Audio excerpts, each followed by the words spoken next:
Fala pessoal, tudo bem? Começando aqui mais aquele nosso Glencecast sensacional.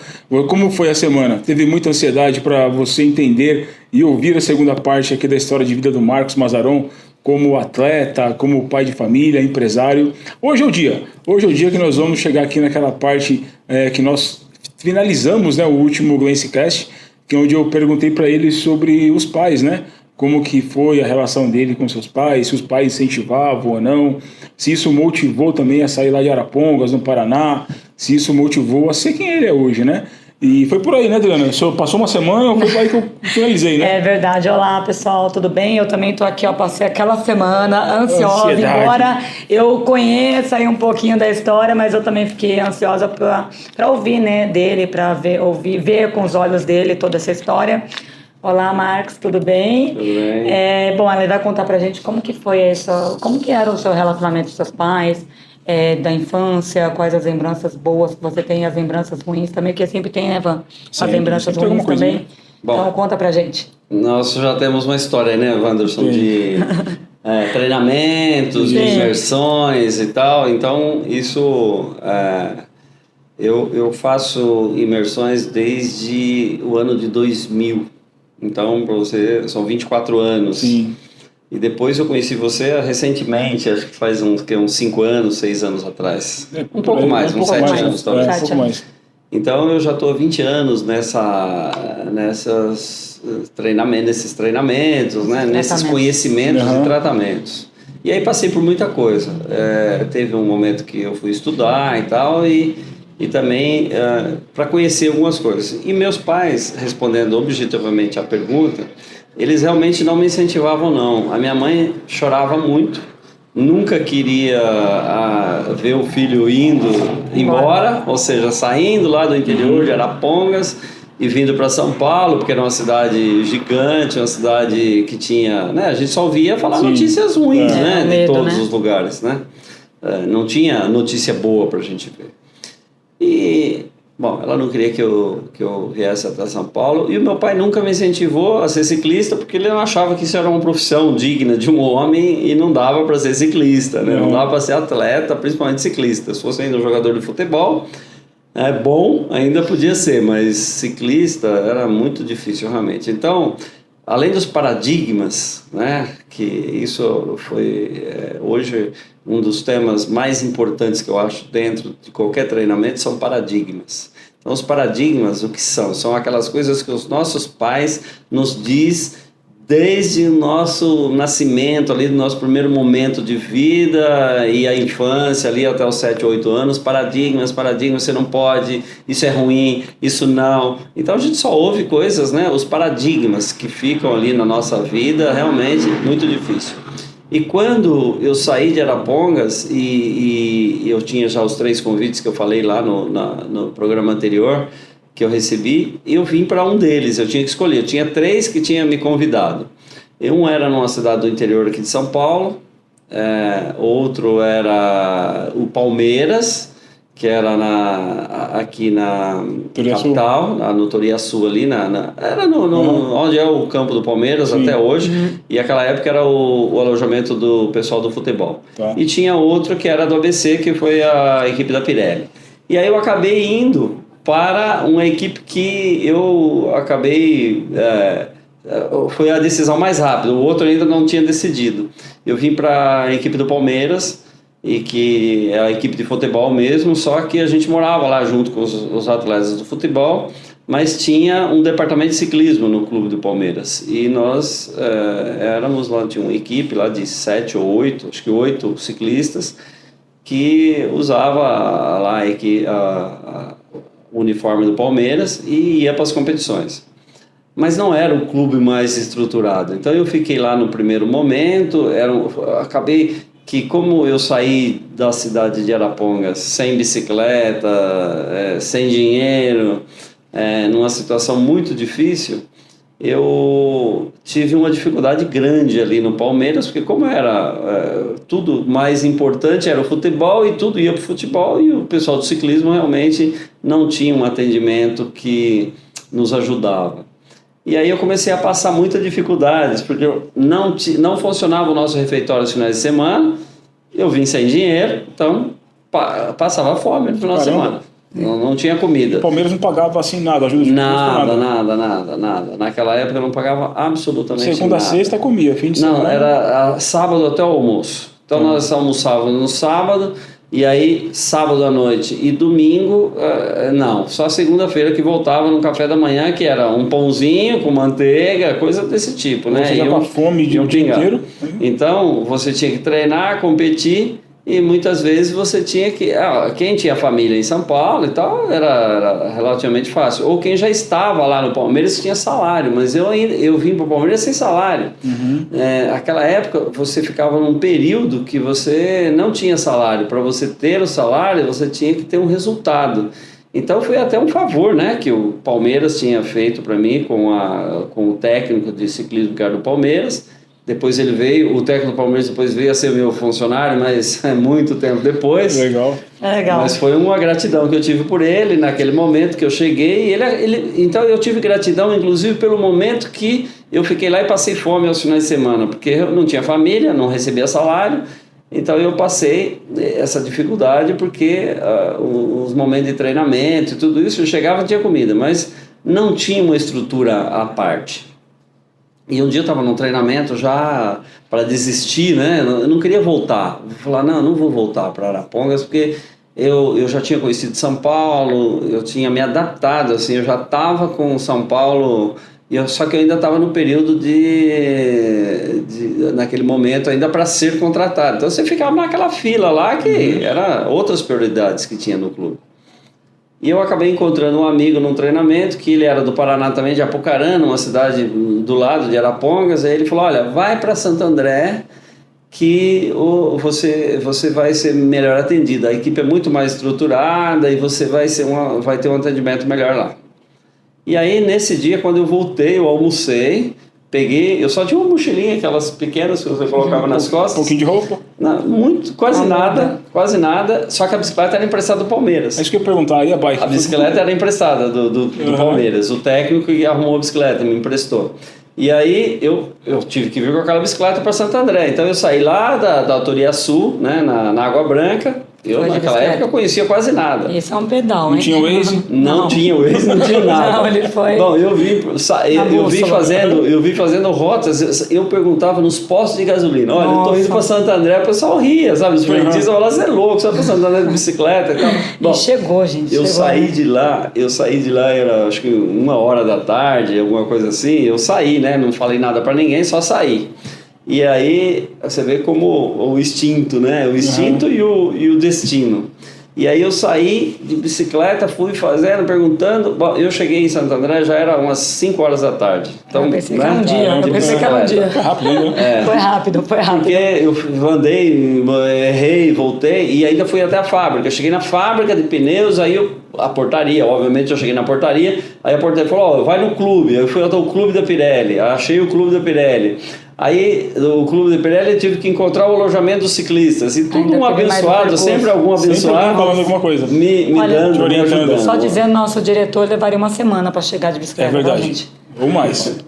E nós bom, enfim, aí cheguei no clube da Pirelli, eles me disseram onde era o alojamento, eu cheguei no alojamento, eu estava numa tarde assim de começo de inverno, estava garoando, fazendo um friozinho, e aí quando eu cheguei, eu encontrei o pessoal lá, né, aquela história de bater na porta, realmente, estava lá os ciclistas e tal, e aí eu falei com essa pessoa que era o meu amigo José Salvador de Abreu, um ciclista de Apucarana, no Paraná.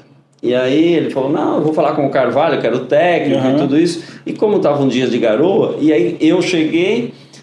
eu não tinha, porque para entrar dentro da fábrica precisava ter a carteirinha, tudo isso. Bom, o técnico quebrou um galho, levou a gente, tinha uma Kombi, que era hoje são vans, né? Naquela época era na Kombi, todo mundo fazia tudo de Kombi. E eles tinham uma Kombi que os ciclistas utilizavam, e ele, como estava garoando, levou todo mundo para jantar, porque normalmente ia de bicicleta até a fábrica, voltava e tal. E aí, até fazer a carteirinha, que eu ia ter que fazer no outro dia e tudo. E aí eu fui na Kombi junto e acabamos passando na portaria, fomos jantar. Meu apelido virou Quindim ali, porque... Virou o quê? Quindim. Quindim. Quindim é uma sobremesa, tá, gente? Ele vai contar por que o apelido dele é Quindim. Não, foi só aquele momento. E aí, eu tava com tanta fome, e aí eu vi tanta comida, e olhei aquela maravilha, parecia que eu tava no céu, porque era muita comida boa, era comida demais. E os ciclistas comiam do lado do pessoal que eram os encarregados da fábrica. Então tinha o bandejão, que eu também comi muito lá, e tinha o outro que era servido nas mesas, e tinha garçom e tudo isso. Era uma maravilha. Eu vou te falar que hoje aquele foi o melhor 5 estrelas da minha vida. Foi comendo todos os 15 da mesa. Porque quando eu comi, que ninguém acreditou tanto que eu já tinha comido. Um atleta, como que come desse jeito? A sobremesa, não, eu comia porque eu tava com fome. Comeu de semanas, gente, sem comer no final de semana. E aí a sobremesa era quindim. Aí eu peguei o meu quindim, porque não era um quindim grande, era um quindim de fábrica, assim, mas uma delícia. Aí eu comi aquilo lá. Aí o garçom viu que eu comi muito rápido, ele pegou lá e falou, me deu mais um. Aí o pessoal, eu sei que aquele dia eu comi 8 quindim ali na sobremesa. Você nunca tinha comido quindim ou já tinha? Nunca tinha comido quindim. Primeira vez. Nunca tinha comido quindim, não sabia o que era. E aí eu fiquei, me né? apaixonei Gostou, né? por aquela sobremesa. Até recentemente eu comia muito quindim. Até hoje. Hoje eu faço uma dieta mais de açúcar e não estou comendo. Ô Van, só cortando um pouquinho ele tá falando brincando essa história toda de comida, mas só a gente sabe que realmente passa fome, né? É verdade. Você que em casa, tomara que não, né? Mas a gente imaginar que um adolescente, um rapaz de 15, 16 anos fica sem comer um dia ou um dia e meio é desesperador, né? Exato. É A história desesperador. do Marco tem muito momento de superação, né? É desesperador. Aí eu já estava com 17 anos nesse período aí, mas era menor, né? Estava com 17 anos quando eu fiz tudo isso aí. E aí o Carvalho, depois desse jantar, dos 8 quindim e tal, fez uma reunião comigo à noite, falou, olha, não é bem assim, você está com uma bicicleta que não é sua, a gente precisa devolver essa bicicleta para você ficar aqui com a gente. Então, eu trabalhava em bicicletaria, ele falou, eu tenho lá na oficina, dá para fazer umas 2 bicicletas lá, mas tem que pegar peça e ir montando e tal e tal. Daí que nasceu o dom de montar a bike, você montou a sua. E aí eu fui lá numa sucata, literalmente, que eram sucatas, e eu peguei uma peça de uma Isso lá na fábrica? Não, isso no clube da Pirelli, que tinha oficina de bicicleta lá. Tinha um mecânico também. Mas ninguém fazia... Aquela época era a época que só sobreviviam quem era bons, né? Porque montava, ninguém né? te ajudava assim, olha, faz isso. Me ajudava assim, ninguém te dava... algo gratuito, você tinha que trabalhar para ter qualquer coisa, né? Hoje é que a gente vê essas coisas fáceis, mas naquela época não tinha isso. E aí, hoje tem até o pessoal Manual, que tem vale também. gás, pessoal que tem vale isso, vale Não tinha, aquilo. né? Nessa época todo mundo tinha que trabalhar. Então eu tive que trabalhar, fazer a minha bicicleta, montar, regular roda. E a tua bike, você que construiu essa primeira? Não é que eu construí, eu tive que montar. Tinha as peças lá, mas eu tive que montar ela do zero. Montar do zero, e aí fui montando. Fiz meio que um Frankenstein, porque não era uma bicicleta de qualidade, assim, mas dava para competir. Só que com essa bicicleta eu já comecei a treinar, ia com o pessoal treinar, e em um dia eu montei essa bicicleta, e aí no outro dia eu já fui treinar com o pessoal, comecei a treinar, e devolvi a bicicleta que era do Palmeiras, agradeci lá a pessoa que eu estava lá, ele também entendeu que a minha situação estava difícil, eu não tinha salário, não tinha nada, então ficou tudo certo. E eu, nesse momento aí, eu comecei a treinar e tal, e eu fui me destacando na montanha, porque eu era muito magro, muito magro. Eu devia pesar 55 quilos no máximo, 53 quilos. Daí que veio o seu título do Leão da Montanha? Não, aí eu comecei a descobrir nesse momento, que eu estava com 17 anos, que eu era bom nisso. E aí foi indo nos treinamentos. A primeira competição que teve, que eu fui... com o time da Pirelli, eu fui o melhor de todos da equipe. Caramba. Eu fui 4º colocado na competição. Uma bike Frankenstein. Com essa bike Frankenstein. Eu fui o 4º colocado na competição, mas o primeiro da Pirelli. O primeiro da Pirelli. Então... Aí ali o pessoal já olhou diferente. Aí o próprio técnico já começou a falar, não, eu tenho que dar mais atenção. E aí foi indo. Dá mais quindim. Aí eu comecei... Bom, quando eu saí de Arapongas, eu trabalhava na bicicletaria, ganhava um salário mínimo. E aí eu fiquei na Pirelli 4 meses. No 4º mês eu ganhei meu primeiro salário, que já foi 4 salários mínimos. Uau, 4 salários legal. mínimos. Então você imagina, para quem ganhava um salário mínimo. Quando eu peguei 4 salários mínimos, que eu vi aquele dinheiro, o primeiro dia do pagamento. Tô rico. Mas você vê como que a lei do retorno, né? Eu peguei, fiquei só... Porque eu não tinha dinheiro naquela época para comprar... eu usava resto de sabonete dos outros, eu não tinha shampoo, não tinha nada. Quando eu não ganhava nada, porque eu fiquei lá sem ganhar nada também um tempão. E aí eu fui comprar um sabonete, comprei as coisas, e aí o dinheiro que sobrou eu mandei tudo para minha mãe. Que legal. Nossa. Que baita atitude. E aí eu sei que aquele dinheiro é o que fez lá, né? Então eu acho que isso foi... E foi isso. Só para eu entender, né, quando você mandou o dinheiro lá na casa da tua mãe, quem era? Tua mãe, teu pai? Era minha mãe, eu tinha uma irmã pequenininha quando eu saí, porque a minha irmã caçula era bem novinha, assim, de 1 ano. Uhum. Enfim, eu saí de lá, tava todo mundo numa grande dificuldade, porque a minha mãe trabalhava, mas naquela época assim, ela lavava roupa para os outros. Fora. Então, não ganhava nada daquilo. E aí como o meu pai é que o salário dele que tinha que bancar tudo, e enfim, a minha irmã mais velha tinha casado, era uma dificuldade gigantesca, e eu sei o que aquele dinheiro fez na vida dela. Fez uma grande diferença lá. Pô, parabéns pela atitude, hein? E seu pai, qual era a profissão dele? Ele era pedreiro. Meu pai era pedreiro e trabalhava na prefeitura. Mas era assim, ele ganhava menos, acho que eu ganhei 4 salários, ele não ganhava isso, ele ganhava menos. Para sustentar a família inteira, tinha que pagar a prestação da casa. Mas você vê que atitude, né, Van? O dinheiro que ele usaria só para ele... olha a atitude, né? Ele dá para outras pessoas que estão mais famílias, mais os irmãos, mãe e pai precisam. E foi um instinto mesmo, que eu senti que eu precisava fazer isso. Então, mandei todo aquele dinheiro. E aí depois eu comecei a mandar metade do meu salário. Eu sei que naquele momento eu precisava daquele dinheiro para arrumar tudo lá. E aí depois eu recebia 4 salários, 2 salários era... Eu me lembro que eu ia todo mês no Banco Itaú e depositava para minha mãe. Todo mês. Mas não foi só isso, né? Você também deu a primeira casa dos seus pais, então, a casa mas própria deles, né? Aí depois eu fui evoluindo e tal. E a primeira casa eu comprei para eles, né?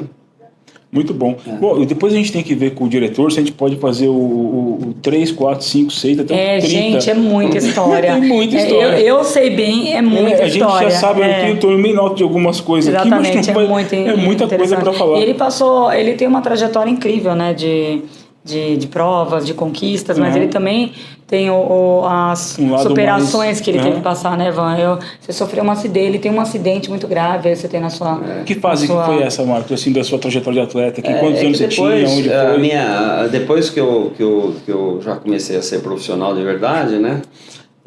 Aí eu passei nessa equipe que eu fiquei ali em 4º colocado no primeiro momento e tal. Depois de uns 4 anos que eu fui militar, aí eu entrei na época militar, fui para o Rio de Janeiro, estudei lá na Escola de Educação Física do Exército no Rio de Janeiro e era atleta militar. Eu fui atleta do Exército, né, do ciclismo. E essa época foi uma época maravilhosa na minha vida, que eu me estruturei realmente financeiramente e morei em Copacabana, no Rio de Janeiro. Nessa época eu estava morando lá, porque o alojamento dos atletas era em Copacabana. Então foi uma época maravilhosa na minha vida. Eu fiquei lá durante 2 anos e 3 meses. E quando voltei para Pirelli, aí eu fui convidado para voltar para Pirelli. Só que quando eu voltei para Santo André, na minha volta para Santo André, aí eu já era o líder da equipe. E eu ganhava tipo 20 salários mínimos. Eu já tinha um salário que era 20 salários mínimos nesse retorno. E depois eu fui só recebendo convite, onde eu fui até... eu encerrei minha carreira, estava na Caloi, mas nesse período da Caloi, aí eu fui para as Olimpíadas ainda lá no Rio de Janeiro, quando eu estava na CAPEM, né, que era a equipe do governo federal.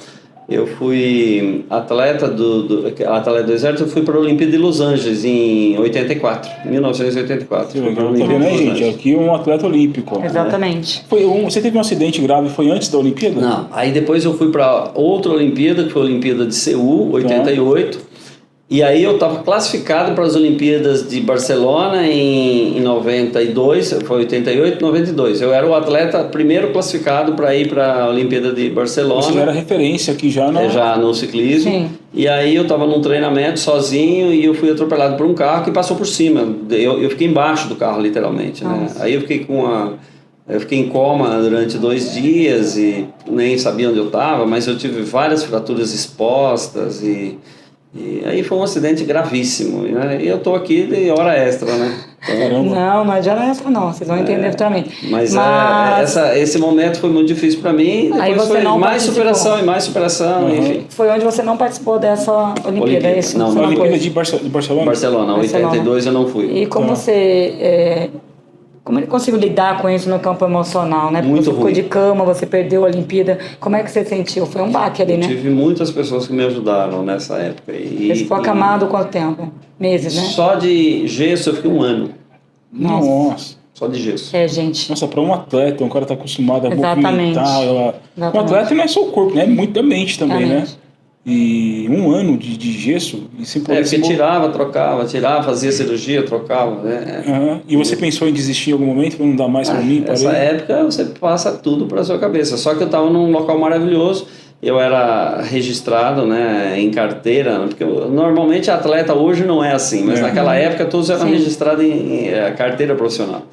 E eu era funcionário da Caloi. E a Caloi me amparou em tudo. Em todas as coisas. E eu continuei. Que legal isso, hein? A Caloi continuou pagando o seu salário. Continuou pagando, continuou me dando todo o auxílio, tudo. Eles foram realmente maravilhosos. Só que também depois você voltou com tudo, né? E depois foi uma retomada, não foi fácil. Não foi essa fase aí? Você tirou 1 ano, aí eu comecei a trabalhar. Depois que eu voltei, eu comecei a ver que a vida de atleta poderia ser limitada e eu comecei a trabalhar na fábrica da Caloi também, fazer protótipo, eu comecei a participar de desenvolvimento de bicicleta e comecei a querer trabalhar mais na fábrica porque eu sentia que eu ia ficar sendo um funcionário lá, trabalhando. Mas no final das contas, quando eu achei que eu ia ficar trabalhando, eu resolvi montar meu próprio negócio. Com a ajuda também do Bruno Caloi, que era o presidente da empresa na época. Ele me incentivou muito a isso, me deu boas condições. E aí montei meu próprio negócio e aí muito trabalho, cheguei até aqui, né, na fábrica. Bom, Vande, agora a gente vai entrar numa parte bem bacana, bem interessante. Vamos falar de relacionamento. Eita. Todo mundo tá curioso aí pra saber, né? Onde anda o coraçãozinho desse homem. Marcos, conta um pouquinho pra gente. Você já tá no seu 2º casamento, né? Como anda o seu coração, né? Neste momento. Gente, a cara do Vande é ótima. Ele tá sensacional. O que eu tô fazendo aqui, pra quem não sabe, gente, o Marcos Mazzaron é meu esposo. Ai, que diga o contrário. Exatamente. Não, conta pra gente no seu olhar, vai. Não tenha medo de mim. Ela ficou até esse momento, né? Pra pegar no final. No final, pego ele. Agora lacei agora. Vamos lá, mas conte pra gente. Bom, dos meus relacionamentos, né? Eu tive o meu primeiro casamento, tive uma filha só nesse primeiro relacionamento. Minha filha é muito bem resolvida, mora fora do país, mora nos Estados Unidos, trabalha lá, casada, tenho 2 netos, tudo ótimo. Tenho 4 filhos, 3 filhos do meu 2º relacionamento, que tô aqui a minha esposa Adriana, né? Assina. Nossa, sou eu? Adriana Mazzaron. Esperando a expectativa aqui, né, gente? Que vai falar aqui, ó, tá ao vivo, no ar aqui, ó. Vai. E aí... Vai, continue e fale mais sobre a Adriana, como ela é. Como que a Adriana, né? Difícil, não é nada fácil, viu? Não é nada fácil, ela é muito difícil.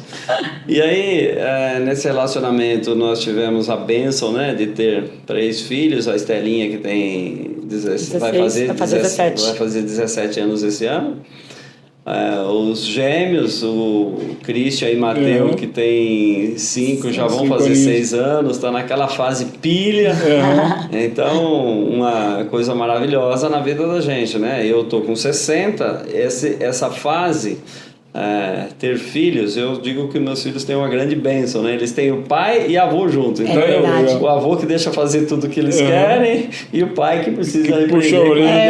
Eu falo pra ele, Ivan, é diferente ser pai nessa idade, né? É muito Você curte mais, muito, sabia? Muito. E principalmente de gêmeos, porque ser pai de gêmeos é um Nem fala, gente, eu tenho que controlar, desafio. Eu tenho que controlar lá em casa. Porque ele é pai, mas ele também é um avô, sabe? Que deixa tudo, dá chocolate escondido à noite.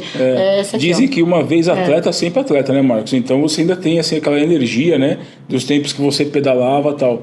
E semana passada a gente estava num treinamento e como eu trabalho muito essa questão parental, eu gosto muito de ver a relação de pais e filhos, né?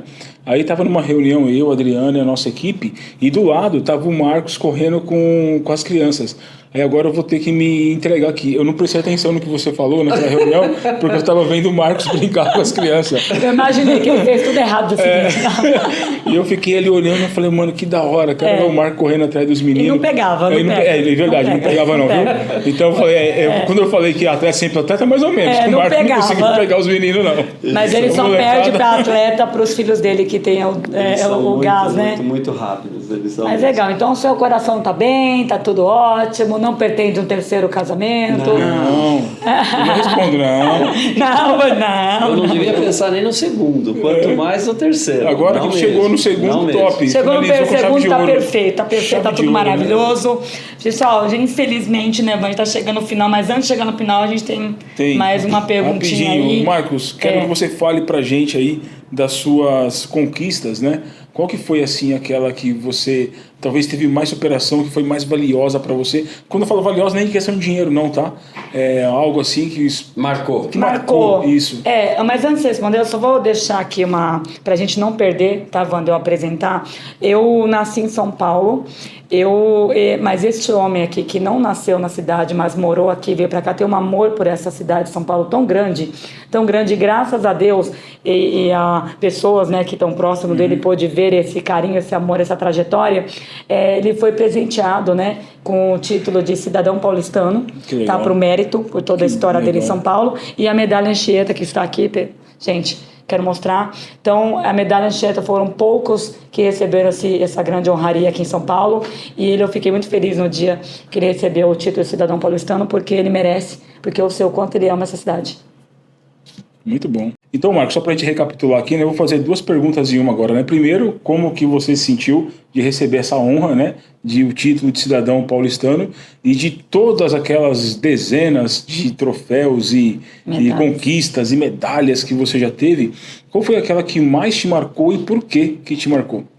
É como eu disse, né? Sempre tem alguém que nos ajuda em alguma coisa, né? Se você olhar do lado, sempre tem alguém nos ajudando, né? Sim. Eu sempre fui muito grato às pessoas que me ajudaram e aqui eu não vou ficar falando, porque senão não vamos ter tempo para isso, mas todas as pessoas que me ajudaram na vida, eu sempre retribuí de alguma forma e eu tenho certeza disso, que eu estou com a consciência tranquila quanto a isso. Na medalha Anchieta e o título de cidadão paulistano foi o vereador André Santos, qual eu sou sempre grato. Ele realmente foi uma pessoa que ele veio na fábrica, conheceu a minha história e é um título bem difícil de você conseguir. Sensibilizou com a história. E ele se sensibilizou e me concedeu esse título, né? Mas isso com todos os vereadores assinando, 100% da Câmara Municipal de São Paulo. Respondendo a sua pergunta, teve 2 títulos que me marcaram muito. A minha chegada em São Paulo, eu ganhei uma prova, uma competição noturna na cidade de Cubatão, em Santos. Nós tivemos o ciclismo muito tradicional em Santos e eu ganhei uma corrida à noite lá, que foi uma corrida assim que estavam os melhores e eu, por aquela coisa do destino novamente, fui lá e ganhei essa competição, que não era uma competição tão importante, mas foi uma competição marcante. E aí as pessoas que estavam lá para ganhar ficaram, né, de mãos abanando e eu ganhei aquela competição. Então essa foi a que me marcou com a minha chegada em São Paulo. Legal. Aí a segunda que mais marcou para mim, eu posso dizer para você que tive centenas de vitórias muito marcantes. Imagino. Mas a segunda que mais me marcou foi a medalha de prata nos Jogos Pan-Americanos de Indianápolis em 1987. Essa, eu já era casado, já tinha muita responsabilidade e esse título, eu vou dizer para você que eu só perdi a medalha de ouro porque eu me eu me contentei com a segunda colocação, porque tanto que nós estamos hoje em 2024, nessa competição, que é a competição de resistência, é a competição, a prova olímpica realmente de longa distância, foi a última medalha de prata que nós tivemos. Nós não tivemos medalha de ouro e nem de prata mais nesse período. Então é a última, ninguém mais superou essa medalha, até hoje ainda é a principal medalha. E fazia muito tempo que nós não tínhamos um título daquele. Então quando eu estava decidindo com o mexicano, que eu estava lá nos Estados Unidos, em Indianápolis, e essa disputa era uma disputa que era para os americanos ganhar, ou o canadense ganhar, ou o colombiano ganhar. Tinha muita gente melhor que o Brasil. E eu estava lá em segundo lugar e poderia ganhar o título. E por um vacilo meu, eu perdi. Então, mas foi assim, a principal vitória depois de consagrado já no esporte foi a medalha de prata nos Jogos Pan-Americanos, que é as Olimpíadas das Américas, né? Quem ganha esse título não é um título individual da modalidade, e sim de todas as modalidades que viaja pelo Comitê Olímpico Brasileiro. Então, é muito divulgado na imprensa, e essa medalha para mim foi muito importante, porque realmente fazia muito tempo que o Brasil não tinha esses resultados, e eu tive esse resultado e foi a medalha de prata. Não foi ouro, mas eu sei que poderia ter sido ouro. Incrível. Mas foi para a história, né? Para nós foi ouro, que é uma medalha histórica, né? Então, sensacional. Gente, olha, esse podcast tem que marcar incrível. Outros aí, vamos ver a agenda dele como Exatamente, vamos ter que... Já veio, diretora, a secretária dele, pra gente marcar já mais uns 3, 4 incrível, aí. Sensacional, a gente podia ficar aqui horas. Vamos ver se vai ter resultado, né? Se tiver resultado, a gente aparece. Boa. Mete o dedo no like, então, aí, se tiver bastante, ele volta. Viu? Ele volta, se vocês falar, pede lá pra ele voltar, que a gente traz. Aí. Pra mim vai ser uma honra, prazer. Chegamos aqui ao final do nosso GlanceCast, tenho certeza que você adorou, como os demais também, e provavelmente o Marcos ele volta mais à frente, mas depende de você, tá bom? Até a próxima semana, talvez aí num local diferente, com um convidado diferente, ou eu e a Adriana aqui. Até a próxima, pessoal. Tchau, pessoal.